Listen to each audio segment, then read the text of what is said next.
Hello, I'm glad you could join me in my study today. Last time, we talked about the various metaphors and motifs that characterize the death of Christ in the New Testament. And I said that out of all of the various ways in which the death of Christ is characterized, the predominant motif, far above all others, is the motif of Jesus' death as a sacrificial offering to God.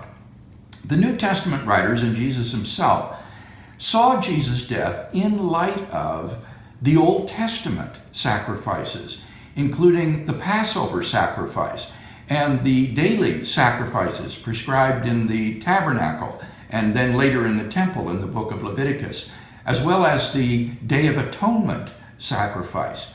And these sacrifices served principally two functions.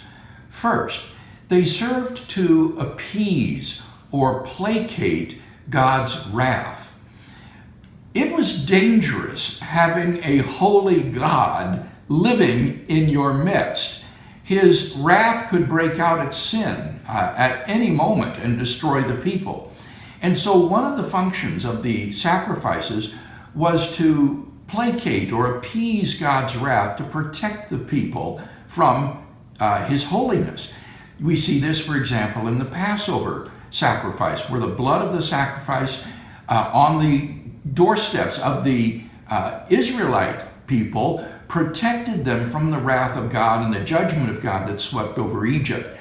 The Passover lamb's blood was like a storm cellar in the midst of the tornado of God's judgment that swept over Egypt.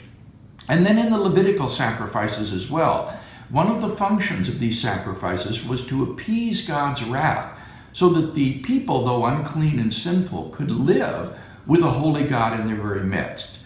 This function of sacrifice is called propitiation by theologians.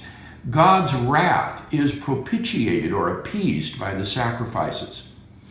But the sacrifices also did something else, all very significant.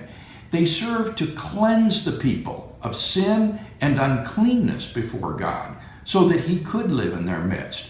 They were a way of removing the sins and the uncleanness of the people. And this is called expiation. Sin is taken away or removed.